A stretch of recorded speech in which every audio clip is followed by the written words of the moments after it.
बेहतरीन लोगों को मेरा नमस्कार, सादर प्रणाम। आज इस छोटे से वीडियो में बात करते हैं किलोएड की। किलोएड मीन्स स्कार टिश्यू। कहीं पे भी चोट लगती है तो उस चोट लगने में जब घाव भरने लगता है, जब वुंड हीलिंग होने लगती है, तो वहाँ पे कुछ एक्सेस में टिश्यू बन जाता है और उसी एक्सेस टिश्यू बन जाने की वजह से आउटग्रोथ सा हो जाता है। नॉर्मली जैसे मान लीजिए कि यहाँ पे इस तरह से स्किन है और यहाँ पे कोई चोट लग गई, थोड़ी डीप इंजरी हो गई इस तरह से ऐसे, तो यहाँ पे डीप वुंड हो गया है।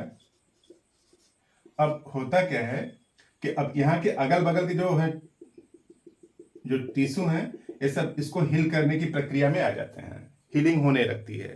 तो अब धीरे धीरे घाव नीचे से यहाँ से भरता जाता है, ऊपर से ऐसे यहाँ पे जब ही लास्ट स्टेज आती है घाव के भरने की, यानी वुंड हीलिंग की, तो संभावना ये बनती है कि उतने ही टिश्यू बने जितने टिश्यू की यहाँ पे जरूरत है। तो नॉर्मल उतनी मात्रा में बने टिश्यू, यानी जितनी जरूरत है उतनी ही बने हैं।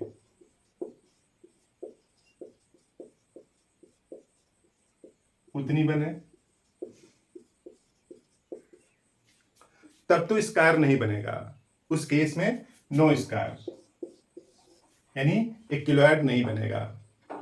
होता क्या है कि कुछ लोगों के केस में वुंड हीलिंग के दौरान यहाँ पे वुंड हीलिंग हो गई, उसके बाद एक्सेस में टिश्यू बन जाता है इस तरह से। और जो एक्सेस में टिश्यू है, यानी एक्सेस यानी जरूरत से ज्यादा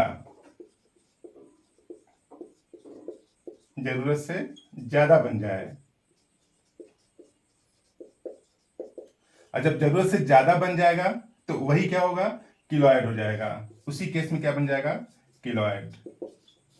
यानी यूं समझ लीजिए कि किलोएड बनने में शरीर की जो एक्सेस प्रोटीन बनाने की जो क्षमता है, उस जहां पे चोट लगी है उस एरिया में, उसी वजह से आउट ग्रोथ हो जाती है। और सबसे खास बात कि ये जो आउट ग्रोथ है प्रोटीन का होता है और कोलेजन प्रोटीन का होता है। यानी बेसिकली कोलेजन प्रोटीन की एक्सेस मात्रा होने की वजह से जहां पे चोट लगती है वहां पे थोड़ा सा आउटग्रोथ टाइप का हो जाता है। सबसे खास बात कि ये कैंसर नहीं होता, कैंसर नहीं होता। आम धारणा आजकल लोगों में हो रही है कि जहां भी कहीं थोड़ा सा आउटग्रोथ दिखेगा, टिश्यू दिख जाता है, तो दिमाग में एक सुई उधर भी जाने लगती है, इंडिकेटर कि कहीं कैंसर तो नहीं। तो आप ये समझ लीजिए कि जो किलोएड है वो कैंसर नहीं है। और सबसे खास बात, कैंटाजियस भी नहीं है। यानी छुआछूत का भी नहीं है कि यहाँ से एक से दूसरी जगह फैल जाएगा। यानी छुआछूत की भी बीमारी नहीं है, कैंसर नहीं है, छुआछूत की बीमारी नहीं है। मतलब एक आदमी को हुआ है तो दूसरे आदमी को नहीं जाएगा, और किसी फादर को हुआ है तो बेटे को नहीं जाएगा।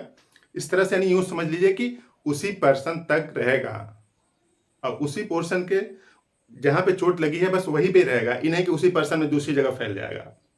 यानी उसका रिकरेंस यानी टिश्यू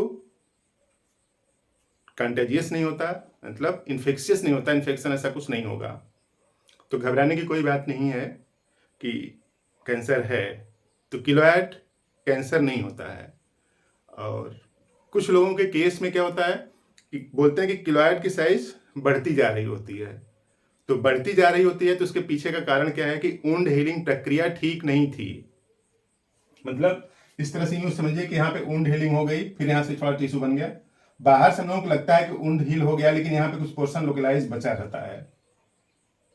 तो अब लोकलाइज बचा रहता है तो वो ठीक से हील हो ही नहीं पाता। देखिए हीलिंग की प्रक्रिया क्या है कि यहाँ से चोट लगी है इस तरह से, तो हीलिंग यहाँ से स्टार्ट हो, यहाँ से धीरे धीरे ऐसे से बढ़ते बढ़ते यहाँ तक ऐसे से ऊपर आए। और अगर किसी केस में हीलिंग यही से हो गई, यानी ऊपर के टिश्यू ठीक हो गए और नीचे यहाँ पे हीलिंग नहीं हुई है, तो अब वो खतरनाक है। यानी ऊपर हील हो गया है और नीचे से क्या है कि टिश्यू अभी डैमेज ही है, वहां पे चोट है अभी, तो अब वो खतरनाक है। होता क्या है कि अब ये बार बार निकलेगा यहाँ से, या तो तोड़ के निकल जाए इसको, यहाँ जो जो डैमेज टिश्यू है तोड़ के निकल जाए। अगर लोड निकल नहीं पाता तो शरीर क्या होती है, उसको ठीक करने की प्रक्रिया चलाती रहती है, यहाँ पे प्रोटीन बनाता रहेगा। प्रोटीन बनाता रहेगा तो जो किलोइड है उसकी ग्रोथ क्या होती रहेगी, इस तरह से बढ़ती रहेगी। जैसे कुछ लोग फिस्टुला का ऑपरेशन करवा लेते हैं, तो फिस्टुला के ऑपरेशन के बाद जैसे फिस्टुला क्या होता है, एक बाईपास ट्रैक होता है। जैसे मान लीजिए एनस है इस तरह से, अब एनस में बेसिकली स्टूल इधर से पास होता है। अब होता क्या है कि इधर की जो ग्लैंड है उन सब में इन्फेक्शन की वजह से एक बाईपास ट्रैक्ट बन जाता है इस तरह से, ऐसे ऐसे एक ट्रैक बन गया इधर से, तो इधर से क्या होता है, स्टूल पस मवाद ये सब आता रहता है। तो ये फिस्टुला है, यानी फिस्टुला इस तरह से समझ लीजिए बाईपास है। तो अब होता क्या है कि इसको सर्जरी किया, तो जैसे मान लीजिए इधर सर्जरी करके यहाँ तक ऐसे ठीक कर दिया, लेकिन इधर से टिश्यू तैसे आ ही रहा है, खराब मटेरियल इधर से तो आ ही रहा है, तो ये तो ठीक हुआ नहीं। होम्योपैथिक दवा इसको इधर से दोनों तरफ से ठीक कर देती है, यानी पूरा हीलिंग प्रक्रिया यहाँ से स्टार्ट होगी, इस तरफ पहुंचेगा, फिर यहाँ से स्टार्ट होगी इस तरह से। तो होम्योपैथी से फिस्टुला ठीक हो जाता है। तो यानी होम्योपैथिक अगर दवा आप लेते हैं तो टिश्यू ठीक तरीके से नेचुरल तरीके से भर जाएगा। इस तरह से स्कार की कुछ में आउटग्रोथ होती रहती है, और होम्योपैथी में दवाइयाँ हैं इसके लिए, स्कार को ठीक करने के लिए। और दवाइयाँ कौन कौन सी हैं, कैसे लेना है, देखते हैं अभी। अगर ट्रीटमेंट की बात करें तो कुल बेहतरीन 4 दवाइयों के बारे में यहाँ पे बताया जा रहा है। स्कार या किलॉइड को ठीक करने के लिए दवाइयाँ तो और हैं, लेकिन जितनी भी दवा हैं उसमें से 4 बेहतरीन दवा के कम्बिनेशन को यहाँ पे बताया जा रहा है। और स्कार यानी किलॉइड को कुछ इस तरह से डिवाइड किया गया है कि अगर अभी किलॉइड जल्दी का है तब एक कम्बिनेशन, और अगर किलॉइड अभी पुराना हो चुका है तब दूसरा कम्बिनेशन। तो देखिए अगर अभी किलॉइड नया है, ठीक है, अभी जस्ट किलॉइड बनना स्टार्ट हो गया है, तो उस केस में आप ग्रेफाइट 1 ml लें हफ्ते में एक बार, या हफ्ते में एक दिन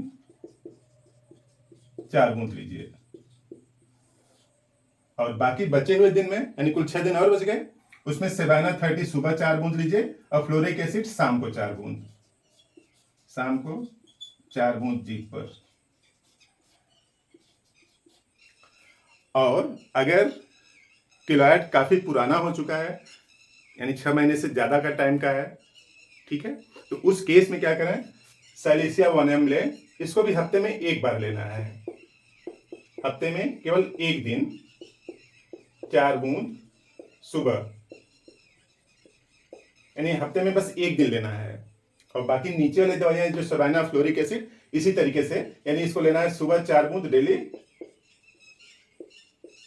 सुबह 4 बूंद डेली, और इसको भी शाम को 4 बूंद, शाम को 4 बूंद।